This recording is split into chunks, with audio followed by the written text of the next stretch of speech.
Hello everyone, I'm going to show you real quickly how to change the battery to your Super Nintendo cartridges that are probably 30 plus years old. A couple things I didn't put in the video was you can order these batteries easily on eBay. They're the CR2032s. You want to get the ones with the connectors already on them. Just makes things a little bit easier. That being said, hope you enjoy and let me know if this helps you. I'm going to show you guys how to change the battery on your 30-year-old Super Nintendo cartridges and attempt to save the data. I know I've done a couple of them, so this should work, assuming I don't mess up and do anything stupid. So the first thing you want to do, if you already have changed one, you should have an old battery. Now the top is always going to be your positive, then bottom is always going to be your negative. So if you've got your solder gun, a little bit of extra solder, and obviously the tools needed to open the cart, what you want to do is get yourself a lifeline. So you get a couple of these wires, solder them in place, you got your positive and negative. If you've got two different color wires, probably not a bad idea to do that so you don't get anything goofed up. So now that we've got what we believe we need, including the new battery, let's go ahead, ignore the cat hair. It's my computer work desk as well. Cats love to give me attention during work. Let's unscrew the cart. And just do a little lift and pull down. Here's our cart. Now, obviously, some of these, to be honest, this one almost looks like it's been done before, but I don't think so because the battery says 92, so chances are it's about 30 years old. Positive, negative, I found that most of the carts, when I open them, the positive is always the bigger one if there's a difference in size. And what I've come to find is that usually right by the battery on this back end, there's usually a couple of larger solder points without pins behind them. Those are, I don't know what the official term is, but they are basically, for our purposes, a backup positive negative battery. I'm going to assume that that's the positive and that's the negative, just like how this is. So let's get this in a spot where you can hopefully read it. Generic multimeter, you don't need anything special, nothing fancy. That should work. Just enough to get you some voltage. So here's our negative. We know this because back to the battery. Here's our positive. You see we're getting 3 volts plus. And if you swap them, we should get the same reading, but with a negative sign. Bam. All right. So we know that that's our positive, negative. Let's test these two, and I suspect, I hope I'm right. Looks like it. There's another 3. We're going to swap it, verify the negative. All right. So we know what we need. Positive, positive, negative, negative. Don't need the multimeter anymore. Now we're going to attach our lifeline. So top is positive, bottom negative. We're going to place it this position this way so that the wires kind of line up the way we want them. Actually, let's go this way with it. Doesn't really matter. Just watch what you're doing. Don't cross anything. Don't accidentally short anything. Some of these connectors have like a sealant or protective barrier, which you may have to heat up and melt off once first before the solder starts to melt.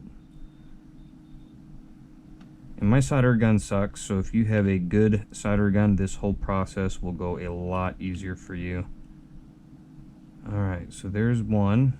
Oop, did not like that contact. Not pretty. That's going to be the hard part with some of these. You may have to actually add some solder, because it's important that you get this one to stick. This is your lifeline. Without this, you will not save anything.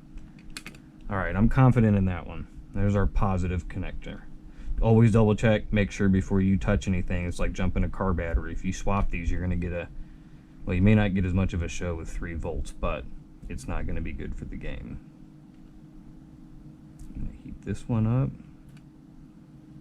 Some of them are closer together than others. This one's actually pretty forgiving.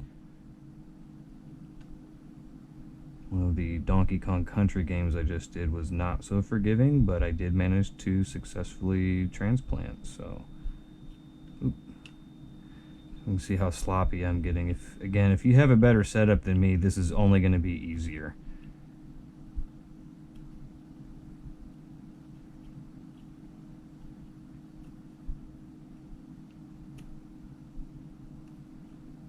Alright, that felt pretty good there.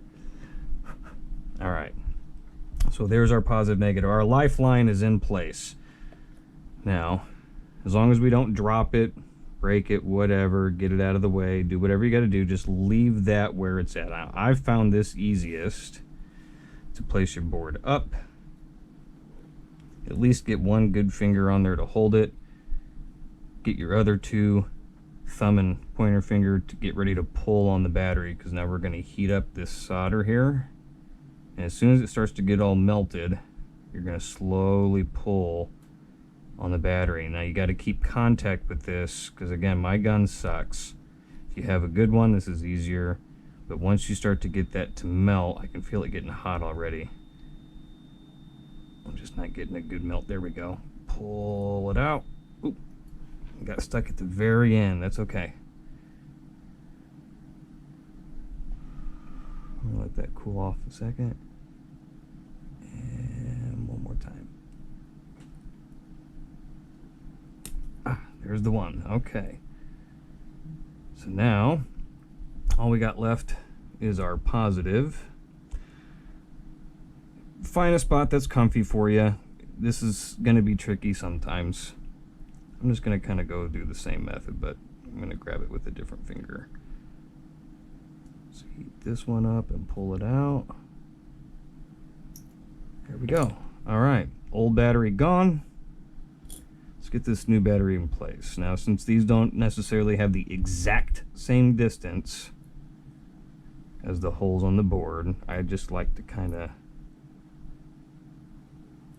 It works out great if when the battery falls out that you still have a couple of holes to puncture. Otherwise, I recommend putting the solder gun back in there to get that leverage, because it really comes in handy, because you kind of want to get this in place before you do anything else. There we go. Positive to positive, negative to negative. I even bent the tabs just a little bitty bit. It's probably safe to remove the lifeline, but I'm not going to do it yet. Now there's enough solder on here, I might be able to just scoot it over. Let's see if I can do that.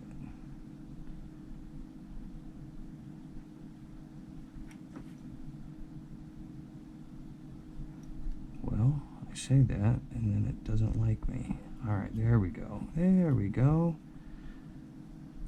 That should be good enough. Now this one I'm just gonna actually add a little bit.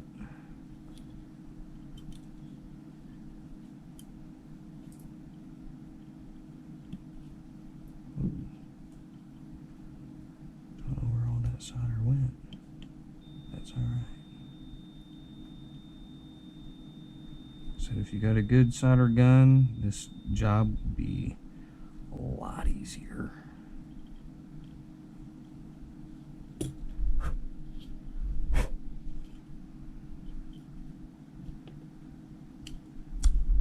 Damn it, I got a little piece there.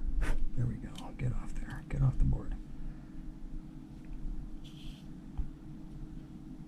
Just want to make it look a little prettier.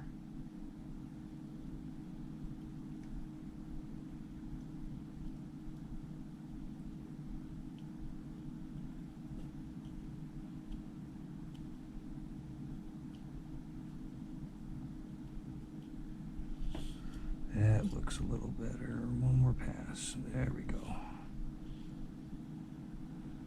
Right there in the front. All right, I think we got it. I still don't like seeing it looking disconnected, so hold on. One more little piece.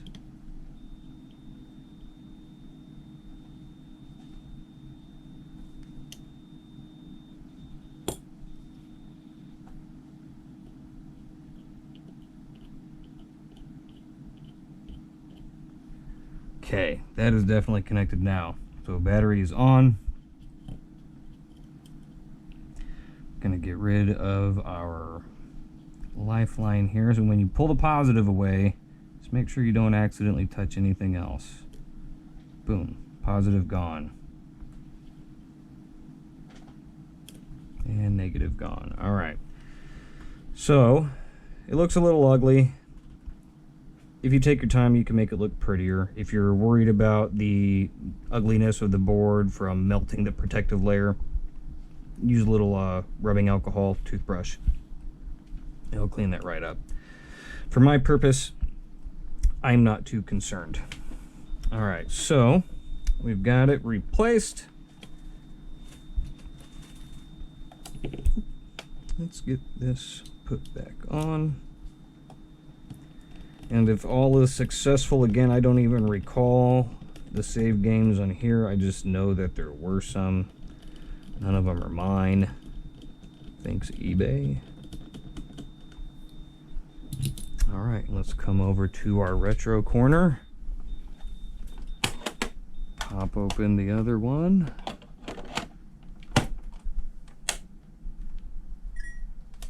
Alright, so we got game. That's positive.